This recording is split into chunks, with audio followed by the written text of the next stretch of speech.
कल केंद्र सरकार ने जैसे ही सुप्रीम कोर्ट बंद हुआ छुट्टियों के लिए, वैसे ही उसके कुछ घंटों के बाद ऑर्डिनेंस लाके सुप्रीम कोर्ट के जजमेंट को पलट दिया।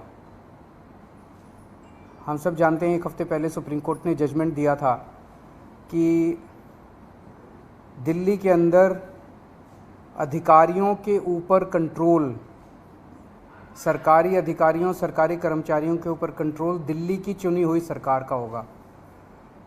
सुप्रीम कोर्ट ने यहाँ तक बोला था कि अगर किसी अफसर को ये पता है कि उसका मंत्री उसको उसका कुछ नहीं बिगाड़ सकता, तो वो अफसर मंत्री की क्यों सुनेगा।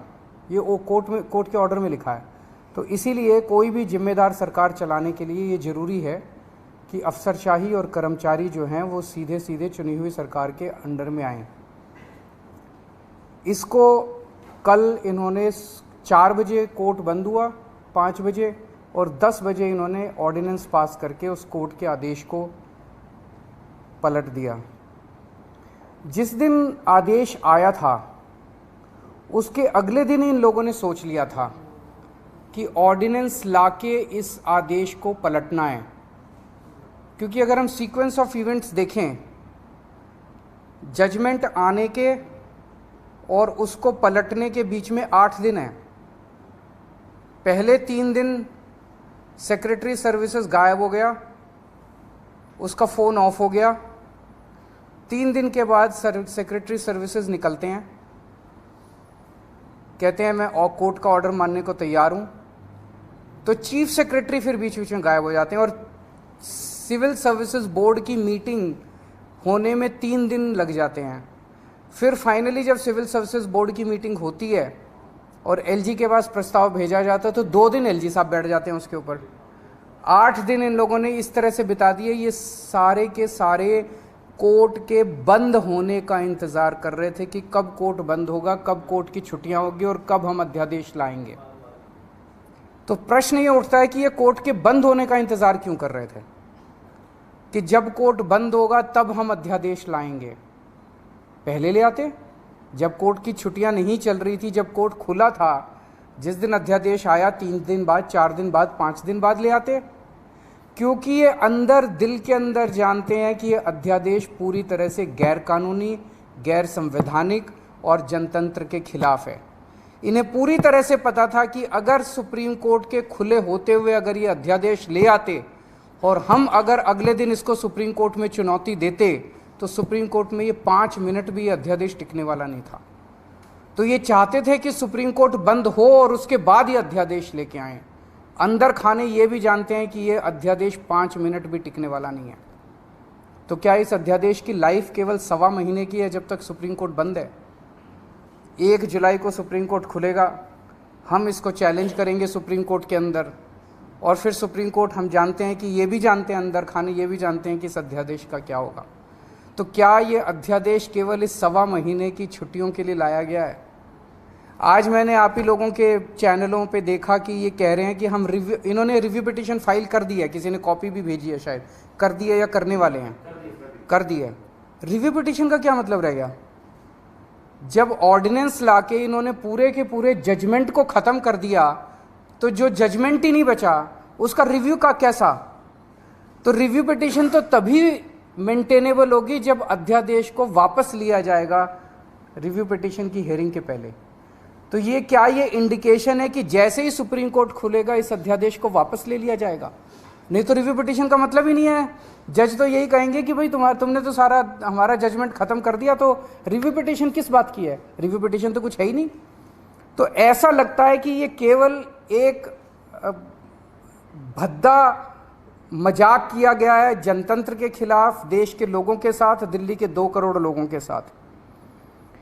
एक तरह से सुप्रीम कोर्ट ने जजमेंट दिया, क्लियर जजमेंट दिया कि दिल्ली की चुनी हुई सरकार को पूरा अधिकार है दिल्ली चलाने का, 3 सब्जेक्ट्स छोड़ के, police, law and order and land, बाकी सारे सब्जेक्ट्स हमारे पास हैं। उस जजमेंट को 1 हफ्ते के अंदर ये अध्यादेश लाके अगर ये टर्न डाउन कर देते हैं तो ये आम आदमी पार्टी तो बहुत छोटी सी पार्टी है, हम तो बहुत छोटे लोग हैं।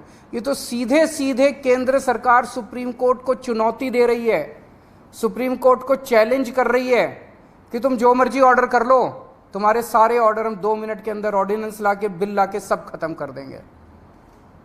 ये चैलेंज इन्होंने ये सुप्रीम कोर्ट की मैजेस्टी को चैलेंज किया जा रहा है, उनकी पावर को चैलेंज किया जा रहा है कि तुम जो मर्जी ऑर्डर कर दो, हम तुम्हारे सारे ऑर्डर खत्म कर देंगे।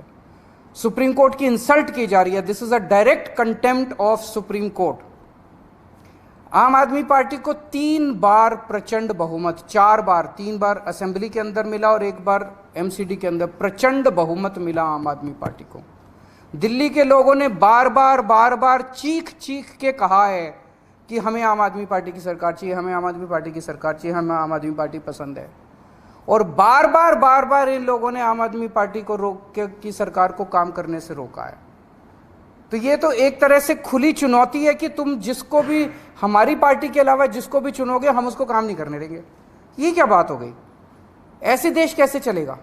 पहले ये 2015 में नोटिफिकेशन लेके आए, उस नोटिफिकेशन के बाद ये 2021 में एक कानून लेके आए, जिस कानून से और हमारी पावर्स छीनी गई। पिछले साल झूठे केसेस में फंसा के हम अच्छे स्कूल बना रहे थे, हमारे एजुकेशन मिनिस्टर को जेल में डाल दिया ताकि स्कूल ना बन सके।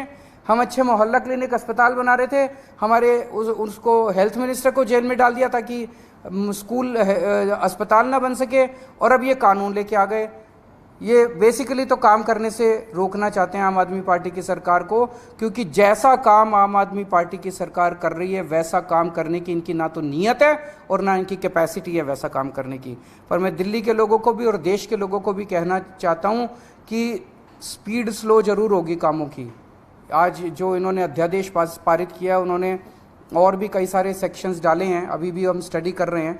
तो स्पीड जरूर स्लो होगी, लेकिन सारे काम होंगे, काम को मैं रुकने नहीं दूंगा। ये अध्यादेश दिल्ली के 2 करोड़ लोगों को बीजेपी ने एक तरह से तमाचा मारा है।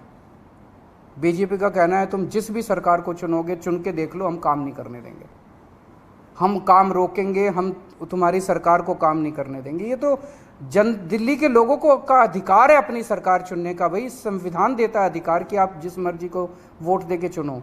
वो कह रहे हैं कि जिसको भी चुनोगे हम तुमको काम नहीं करने देंगे। आम आदमी पार्टी छोटी पार्टी है, हम बहुत छोटे लोग हैं। देश बड़ा है, देश इम्पॉर्टेंट है। कल हम नहीं होंगे, कोई और होगा, लेकिन देश रहेगा। इस तरह से सरेआम जनतंत्र को कुचलना, सुप्रीम कोर्ट को वो दिखाना, ये सही नहीं है। हम इसके खिलाफ सुप्रीम कोर्ट में या वो डालेंगे, इस ऑर्डिनेंस के खिलाफ सुप्रीम कोर्ट जाएंगे। और जब से ये ऑर्डिनेंस आया, केवल दिल्ली नहीं देश भर से मेरे पास फ़ोन आ रहे हैं, यहाँ तक कि बीजेपी के कट्टर समर्थक भी कह रहे हैं कि ये तो मोदी जी ने ठीक नहीं किया, ये तो प्रधानमंत्री जी ने ठीक नहीं किया।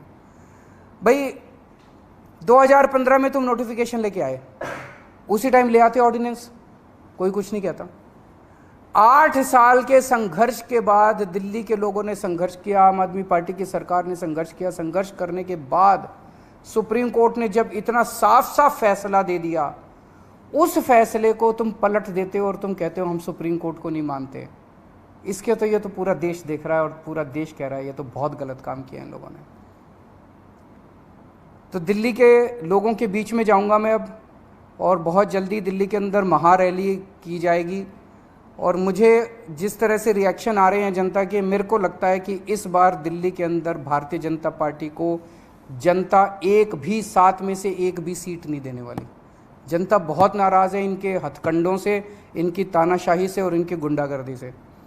मैं आज इस मंच के ज़रिए सभी ऑपोजिशन पार्टीज़ को अपील करना चाहता हूँ कि राज्यसभा के अंदर जब ये बिल आएगा, ऑर्डिनेंस जब बिल के रूप में पेश किया जाएगा, इसे किसी भी हालत के अंदर राज्यसभा में पारित नहीं करवाना।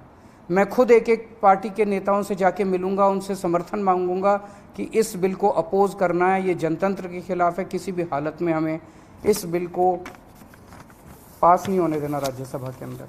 अगर आप अभी नहीं हुई है, पर मैं करूंगा, सबसे करूंगा।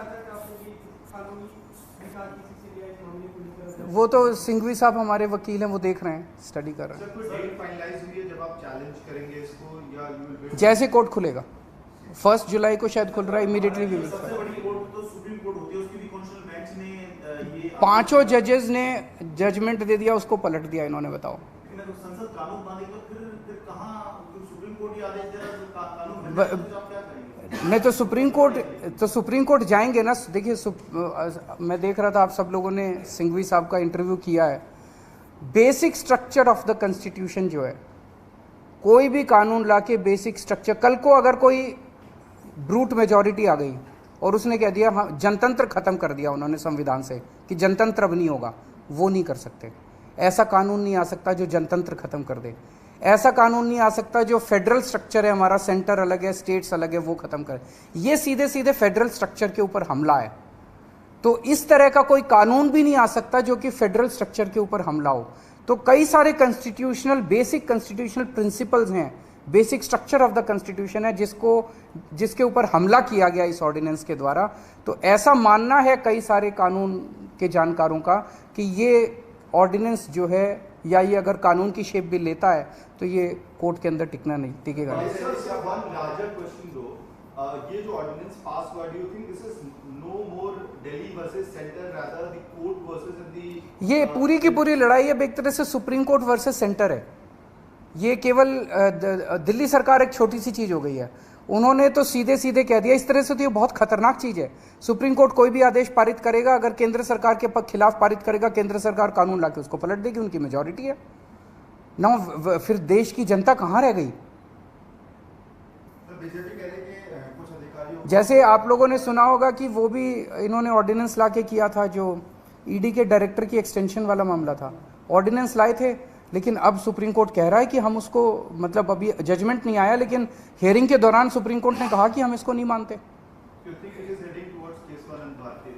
It is obviously Keshwanand Bharti was the basic structure of the constitution. This is basic structure. They are attacking the basic structure of the constitution. नहीं, नेताओं की नहीं, आम आदमी पार्टी दिल्ली में करेगी। मैं दिल्ली की जनता के बीच में जाऊंगा, घर घर जाऊंगा, मैं एक एक घर में जाऊंगा और उनको बताऊंगा कि किस तरह से इन्होंने किया है। आपकी पावर को छीना है। केजरीवाल छोटी चीज है, जनता बड़ी चीज है। एक एक आदमी की, दिल्ली की एक एक आदमी की पावर को छीना है, उसके जनतांत्रिक अधिकार को छीना है। जनता जिंदा कैसे रहेगी? इस तरह की अगर तानाशाही आ जाएगी तो जनता जिंदा कैसे रहेगी? उनके लिए काम कौन करेगा? बड़ी जल्दी हम पूरा प्लान अनाउंस करेंगे। हमारे ना, yes of course the whole आम आदमी party will be on the streets in the coming days। मैं ये पूछ, इसका क्यों, क्या कह रहे हैं वो, क्या कारण है इसका?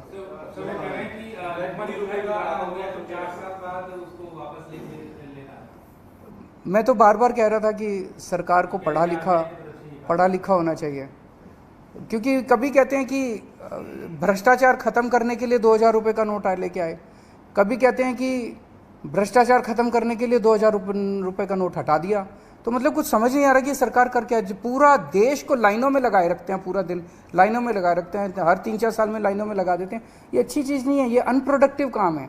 जनता को अपने परिवार पालने के लिए और अपना काम करने के लिए उसमें लगना चाहिए, ना कि बैंकों के अंदर जनता लाइनों में लगी है नोट बदलवाने के लिए।